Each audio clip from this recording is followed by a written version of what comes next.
kuko ntabwo ngiye mfite byinshi byo kuvuga uyu munsi, ntabwo mfite byinshi byo kuvuga. Ibyo kuvuga nzabivuga kuko ndashaka kugira ngo aba bantu baze bavuge urugendo rwabo uko iyi shayitani yabapurocinze. Mwebwe hari abantu bakomeje kwandika ngo kubera ko aba bantu atari abana bato, ngo si ubushake bwabo. Ndabaza Yongwe, abo ba Yongwe bari abapasiteri bafunze bakora ubushukanyi, ntabwo babikoraga abantu bakuru. Noneho umuntu yagiye arabyiyemerera, amanika telefone arabyiyemerera ko abikora, ko abishyura amafaranga akabatwara muri izo sawuna. Godefroid, No, Godefroid, ntabwo jewe uretse gato nakurikiye navuga se ndi kurota, uyu muntu ari mu Rwanda, ntabwo ari mu Rwanda, ntabwo byumvikana. Umuntu arema ati ndi umugabo nkunda igitsina gore, bishyura amafaranga yanjye, ku buryo umuntu yambara ishusho yo kuba bishop, niba sinzi niba ari bishop, niba ari macuki, niba ari profete, niba ari ibiki, akagenda akabwira abantu ko sande nsomera message ya mbere, nsomera message ya mbere, ba nyir'ubwite aha ngaha ndi gusasira ba nyir'ubwite bamanze baza. Hari byinshi, icyo nzi cyo ntabwo nshaka kwinjira muri, ntabwo nshaka kwinjira bitaza kwibasira, ariko icyo nzi cyo ndasaba inzego zireba akana k'agakobwa kaba ahantu ari, basaba amakuru ba nyina wabo w'ako kana, bafata akana kabiwe bajye kugapima. Umwana muto bajye kugapima. So niba umuntu ashobora kuzana akiyemerera ko afata abantu, aza agafata abari b'abanyarwandakazi akababeshya. Uyu mwana Divine yavuze ko akirangiza high school yabonye message y'uyu mugabo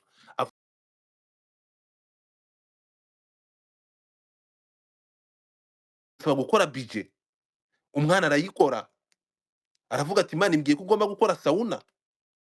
Undi ati nta kibazo, akora ngo niba ari budget ya miliyoni 5, ati oya ugomba gukora irenze iyi. Aramanza akabica mu mutwe, arangije aravuga ati ugomba kuza kureba ukuntu uko sauna zikora. Umuntu ugiye gukorera budget nk'ibyo ngibyo, umukozi w'Imana warenzaho iki? Uyu mukobwa aragenda agejeyo amusabanyiriza muri iyo sauna. Ni amagambo y'umukobwa, mugende mwumve ku ma YouTube byose birahari. Arangije kumusambanya aramuboroka, nta n'igiceri cy'icumi, business yarangiriye aho ngaho. Ubu bushukanyi no gukoresha abantu muri ubu buryo mfite reka nze bizamukire ba nyir'ubwite, reka nze nkomeze ndwane nabyo, muraza gutega amatwi mwumve. So tukibaza tuti ibintu nk'ibi ngibi kubivuga bihindutse gusebanya no kwibasira. Murashaka ngo tuvuge iki? Murashaka ngo tuvuge iki tudashobora kuvuga ku mwana nk'uyu nguyu kugira ngo uhanagurwe? Niba umuntu nk'uyu nguyu ashobora kuza kwibrandinga nk'umuntu ufite amafaranga, akibrandinga mu ishusho y'umukozi w'Imana kugira ngo abonerwe icyizere ageraho ashyira abantu mu mwanda nk'uyu nguyu. Kambaze abantu 9 bafashe mike ejo bakavuga ntibarengara? Abangaba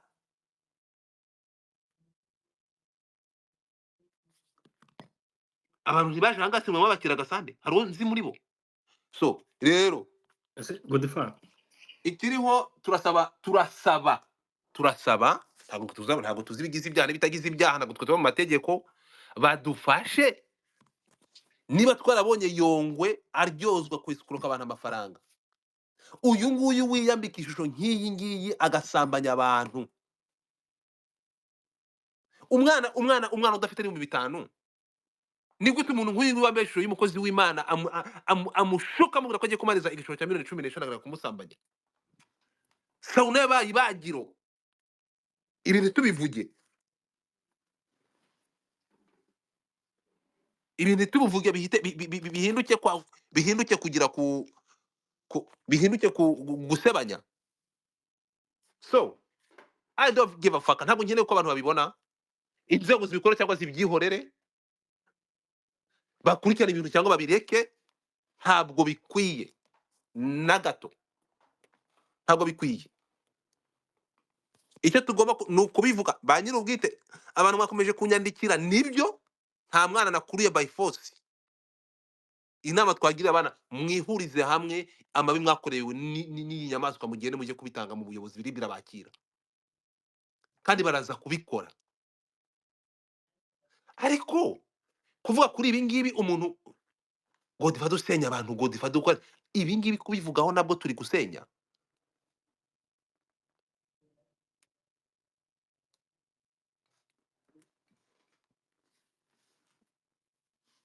ntabwo muzafata abantu ngo mubagire ibirara, mufate abantu ngo mubagire ngo nuko barangaye. Ntabwo muzafata umuco tumaranye imyaka n'imyaka w'ubukristu no kwizera biyita abakozi b'Imana cyangwa abakozi b'Imana, ngo aya masaha mubivane mu bantu, icyo cyizere baba bafitiye abo bantu tukibaranduremo uwo muntu bamwishishe. No, umuntu yamanje kwiyambika umwambaro. Sande, nsomera iyo message, nsomera message ibanza, kangerageze bashake, nsomera message ibanza yizanire. Ntabwo aya makuru ari gutanga mu bwiru, ntabwo ari gutanga mu bwiru, ntabwo ibi ngibi bikwiye. Ariko abantu bavuga ibintu, bafata ibintu uko babishaka, bafata ukuntu uko babishaka. Nsomera message Sande, fungura mic yawe yindebera uyisome, isome. Soma iyo message y'uriya mudamu wamwandikiye wa mbere. Ntabwo yaprocinga abantu nk'umuntu ugiye kubatereta ngo twumve ko agiye kubatereta. Oya, yaprocinga abakozi nk'umukozi w'Imana, akabegera iyo amaze kubereka ko ari umukozi w'Imana, abaganiriza nk'umunyamafaranga, akababeshya amafaranga kandi ko yatumwe n'Imana, agatwara abantu nk'iryo bagiro rya Sawuli ari Nyarutarama akabasambanyirizayo. Nimureba barakubwira ko abakobwa bose batanze ubuhamya ku mayiti, byose birahari. Abakobwa bakubwira ko namubwiraga ngo reka nze njye muri dushe ndaje, bakirukanka bakagenda. uravuga iyihe Godfrey? Iriya naguhaye ejo, isome. So rero inzego zidufashe, Nyigusomere?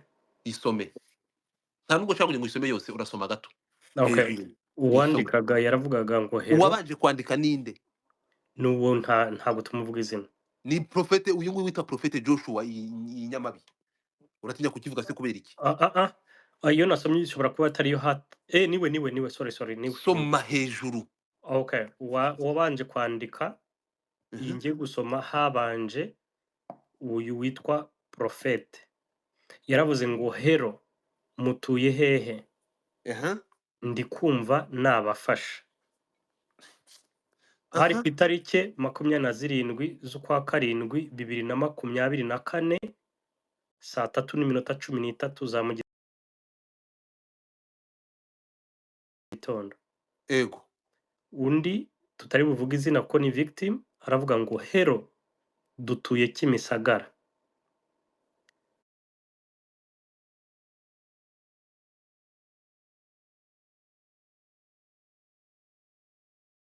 Shyizeho nyinshi. Wumva gusenga. Haleluya. Mana we wumva gusenga. Yego. Haleluya ni ukuri umwuka. Okay, umwuka ukomeze ukuyobore Joshua.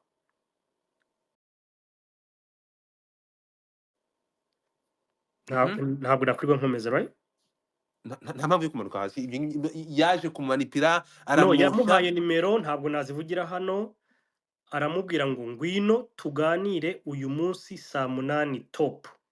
Ntabwo ajya abaha umwanya wo guhumeka. Ndakora sauna Nyarutarama, uze dukore sauna tuganire umbwire ubuzima bwawe. Babarira unyumvira umukozi w'Imana. So ntabwo nkeneye kuvuga byinshi uyu munsi, ntabwo mfite byinshi byo kuvuga. Nibibananira kuzamuka ndafunga space. Ejo kuwa mbere inzego ziri mu kazi nzayishyiraho zitaginge, baze bumva ubuhamya bw'ababana cyangwa abakobwa. No, ntabwo umuntu yaza. Profete ni ikintu kiremereye. Mu muco dufite hari ukwizera birenze abandi bose abakozi b'Imana. Reka nkubwire, niba Yongwe yarafashwe agafungwa bitewe no guskaminga abantu akoresha uburiganya, uyu nguyu akaba asambanya abantu akoresheje uburiganya, akabatwara ahantu abasiga bari naive, abana basaba bakaba bari kurira, agatwara abantu muri sauna, akabaoburija kujya muri sauna kugira ngo abahereze icyo kiguzi cy'ubufasha agomba kubaha. Ndababwiye ngo uko byagenda kose aba bana nibyanga ko babona ubutabera cyangwa babona uko bafashwa, ntabwo reka mbita abana kuko bafite imyaka y'ubukure, ariko aba ba victime gufatira umuntu mu bushobozi buke niba mu by'ukuri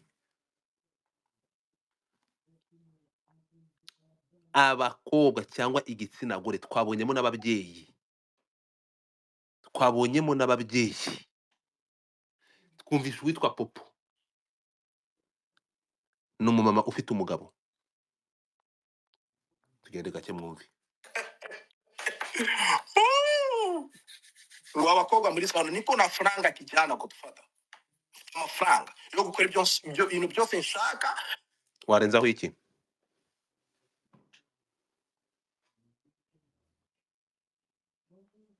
Eh? Ni kuvuga ngo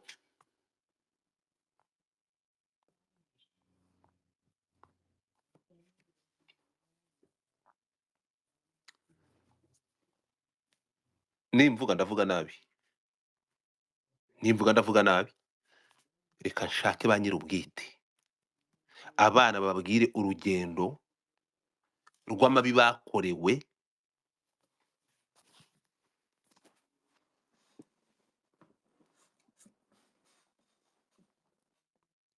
gufatira umuntu mu bushobozi buke. Umuntu agafata ahantu akahagira ibagiro. Abakobwa 9 bafunguye iminwa bakavugisha. Bahurije ahantu hamwe ngo sauna